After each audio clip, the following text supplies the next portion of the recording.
ఆంధ్రప్రభుకు స్వాగతం. పాకిస్తాన్పై కొన్ని అటాక్స్ జరిగినాయి. కొంతమంది ఉగ్ర మూకలు పాకిస్తాన్లో ఇంటర్నల్గా అటాక్ చేస్తే ఆ అటాక్ కారణం భారతదేశం అని చెప్పి పాకిస్తాన్ ఆరోపిస్తుంది. ఈ వివరాలు తెలుసుకుందాం. మనతో పాటు ఉన్నారు డిఫెన్స్ ఎక్స్పర్ట్ మరియు రిటైర్డ్ కర్నల్ శ్రీ వివి రావు గారు. సార్ నమస్కారం అండి. నమస్కారం అండి. సార్, ఇటీవల పాకిస్తాన్లో జరుగుతున్నటువంటి ముఖ్యంగా పిఓకేలో గొడవలు, అలాగే నిన్న మొన్న జరిగినటువంటి అటాక్, సో వీటి వెనకాల భారత్ ఉందనేది వారి యొక్క ఆరోపణ. సో దీన్ని మనం ఎలా చూడాలి? చూడాలంటే యుద్ధ మేఘాలు మెల్లగా కమ్ముకుంటున్నాయి, సార్. ఆ విధంగా నేను అంటానండి. ఎందుకంటే అటు ఆఫ్ఘనిస్తాన్ సైడ్ నుంచి ఆఫ్ఘనిస్తాన్ డ్రోన్స్ ను వాడి ఐసిస్ క్యాంప్స్ ఏవైతే ఉన్నాయో పాకిస్తాన్ లో వాటి మీద ప్రెసిషన్ స్ట్రైక్ చేసి చాలా మందిని చంపడం జరిగింది.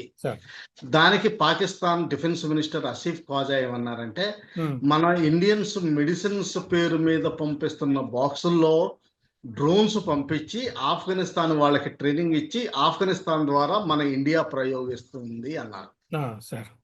దాని తర్వాత వాళ్ళు అటాక్స్ మళ్ళా నిన్న కూడా తీవ్రమైన దాడి చేశారు. ఒక 40 మందిని చంపివేయడం జరిగింది. అది టీటీపీ ఇప్పుడు క్యాంప్స్ మీద అంటున్నారు, కానీ ఆఫ్ఘనిస్తాన్ లో కొలెటరల్ డ్యామేజ్ విపరీతంగా ఉంది. అయితే ఆసిఫ్ ఖాజా ఇంకొక స్టేట్మెంట్ ఇచ్చారు. ఏమన్నారంటే, ఇండియాని ఎలాగా సార్ట్అవుట్ చేసామో ఆఫ్ఘనిస్తాన్ కూడా అలాగే సార్ట్అవుట్ చేస్తా ఉన్నారు. ఏ విధంగా సార్ట్అవుట్ చేశారో ఎవరికి తెలియదు. ఆపరేషన్ సింధూర్లో వాళ్లే గెలిచేమని అబద్ధం చెప్పుకుంటున్నారు. ఆ విధంగానే బహుశా ఆ స్టేట్మెంట్ ఇచ్చినట్టు మనం అనుకోవచ్చు. ఈ మధ్యలో బలూచిస్తాన్ లో లాస్ట్ మంత్ మేజర్ అటాక్ జరిగింది. పాకిస్తాన్ సైనికులు 24 మంది పోవడం జరిగింది. ఇది కూడా దాని తర్వాత ఇండియాలో చాలా sleeper cells, terror modules bust చేయడం జరిగింది. కొంతవరకు వాళ్ళు ఇంప్లిమెంట్ చేయాల్సిన ప్లాన్స్ కష్టమైంది. ఈ మధ్యలో జమ్మూ కాశ్మీర్లోని ముఫ్తీ మహమ్మద్ సయీద్ కూతురు, తర్వాత అక్కడ ఉన్న మౌల్వీ, చీఫ్ మౌల్వీ, వీళ్ళందరూ ప్రో పాకిస్తాన్ డిస్కషన్స్ కోసం మాట్లాడుతున్నారు. కొంచెం అంటే ఏంటంటే వాళ్ళు వీకెన్ అవుతున్నట్టు మనకు తెలుస్తుంది. పాకిస్తాన్ ఆజాద్ కాశ్మీర్ లో మనం ఏదైతే పిఓకే అంటామో వాళ్ళు ఆజాద్ కాశ్మీర్ అంటారో, అక్కడ మెయిన్ కీలకమైన ప్రాంతాలు నౌషరా, కోట్లీ, రవాలా కోట్, ముజఫరాబాద్. ఇక్కడ తీవ్రమైన అభ్యంతరాలు జరుగుతున్నాయి. ఎందుకంటే లోకల్స్ అంతా మన ఇండియా తోటి చూస్తే వాళ్ళ చౌదరీస్ అంటే ల్యాండ్ ఓనింగ్ క్లాస్, తర్వాత అంటే మన రెడ్డిస్ కమాస్ తోటి ఈక్వలెంట్ గా పెట్టుకోవాలి. తర్వాత నెక్స్ట్ రాజ్పుత్స్, వీళ్ళందరూ పొలిటికల్లీ ఎకనామికల్లీ చాలా పవర్ఫుల్. వాళ్ళు తిరుగుబాటు చేశారు. దాదాపు రోజు రోడ్డు మీదకి వచ్చారు. June 26 లాస్ట్ డేట్ ఇచ్చారు. తర్వాత ఇంకా నడుస్తున్నాయి. ఆపరేషన్ నడుస్తుంది అక్కడ రోడ్డు మీద. వాళ్ళంతా ఇండియా జాయిన్ అవ్వాలంటున్నారు. లేకపోతే మాకు కంప్లీట్ ట్రేడ్ రూట్ పాకిస్తాన్ ద్వారా అయినా సరే వదలాలి, లేకపోతే ఇండియా ద్వారా అయినా సరే వదలాలి అంటారు. ప్రస్తుతానికి 2 మూసుకుపోయినాయి. వాళ్ళకి విపరీతమైన కాస్ట్ ఆఫ్ లివింగ్ పెరిగిపోయాయి. గిల్గిట్ బాల్టిస్తాన్ లో కూడా అలాగే జరుగుతోంది. బలూచిస్తాన్ లో జరుగుతోంది. TTP north western frontier province లో చేస్తోంది. ఆఫ్ఘనిస్తాన్ చేస్తోంది. ఆజాద్ కాశ్మీర్ లో జరుగుతోంది. ఇటు సింధ్ ప్రాంతంలో నిన్న టీటీపీకి చెందిన ఒక అనుబంధ సంస్థ వాళ్ళ సింధ్ రేంజర్స్ అంటారు, మన బిఎస్ఎఫ్ ఈక్వలెంట్, పీస్ టైంలో వాళ్ళు బోర్డర్ గార్డ్ చేస్తారు. వాళ్ళ మీద హెడ్ క్వార్టర్స్ మీద అటాక్ చేయడం జరిగింది. ఇది లాస్ట్ 3 years లో 3rd మేజర్ అటాక్. అంటే 24 నుంచి 24, 25, 26 చూస్తే ఇది 3rd మేజర్ అటాక్ అటువంటి హెడ్ క్వార్టర్స్ మీద. 11 మంది చనిపోయినట్టు రిపోర్ట్స్ వస్తున్నాయి, కానీ చాలా డేరింగ్ అటాక్ జరిగింది. దానికి ఇండియాని బ్లేమ్ చేయడం జరిగింది వాళ్ళ Khaja Asif defence minister. India నిన్న రిబట్టల్ ఇచ్చింది. అంటే మన ఫారిన్ విదేశాంగ శాఖ మాకు సంబంధం లేదు, మీ దేశంలో జరుగుతున్నాయి, మాకు సంబంధం లేదు, మా ప్రమేయం ఏమీ లేదని స్పష్టంగా తేల్చి చెప్పింది. ఖాజా ఆసిఫ్ ఏమన్నారంటే, ఇండియా ఒకవేళ సింధు నదీ జలాలు వదలకపోతే ఇండియా తోటి యుద్ధం దిగుదాం. వాళ్ళకున్న న్యూక్లియర్ డాక్టర్లో ఫస్ట్ యూజ్ న్యూక్లియర్ డాక్టర్ ఉంది. అంటే సొంతంగా ఫస్ట్ టైం వాడే, అంటే ఎవరి ప్రమేయం లేకుండా, ఎవరి ఇది శత్రుత్వం లేకుండా వాళ్ళు వాడచ్చు. మన భారతదేశానికి అలా లేదు. మనం తిరుగు యుద్ధం చేసినప్పుడే మనం వాడతాం. ఎవరైనా మన మీద ప్రయోగిస్తేనే మనం తిరిగి వాడతాం. కానీ వాళ్ళది అలా కాదు, ఫస్ట్ టైం వాడే అవకాశం ఉంది. అందులో ఏమన్నారంటే, నేషనల్ సెక్యూరిటీ అంటే పాకిస్తాన్లో ఉండడం కష్టమైపోతే ఆ, ఎందుకంటే బలూచిస్తాన్ వేర్పాటు అవ్వాలని చూస్తుంది, టీడీపీ వేరే నార్త్ వెస్టర్న్ ఫ్రాంటియర్ ప్రావిన్స్ వేరే అవ్వాలని చూస్తుంది. ఇటు సింధ్ కూడా కొంతమంది ఉన్నారు, ఒకప్పుడు తీవ్రంగా నడిచింది ఎంక్యూఎం మూవ్మెంట్. అలాగే ఆజాద్ కాశ్మీర్ వేరే అవ్వాలనుకుంటున్నారు. ఇంకా మిగిలింది పాకిస్తాన్, పంజాబ్ మాత్రమే. అప్పుడు న్యూక్లియర్ వెపన్ వాడతామని చెప్పారు. రెండో అంశం అందులో ఏముందంటే, మొత్తం వాళ్ళ పాకిస్తాన్ ఇరిగేషన్ అంతా సింధు నదీ జలాల మీద ఆధారపడి ఉంది.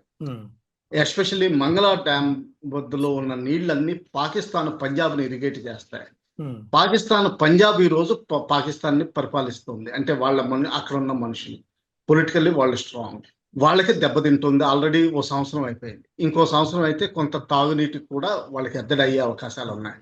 అలాగే సడన్ గా నీళ్లు వదిలితే వాళ్ళ ఉన్న క్రాప్స్ కూడా పోయే అవకాశాలు ఉన్నాయి. సో మన దానికి ధీటుగా మన జవాబు ఏమొచ్చిందంటే 2028 తర్వాత మనకి ఫుల్ కంట్రోల్ వస్తుంది. కావాలంటే ఒక చుక్క నీరు కూడా వెళ్లకుండా చేయగలం.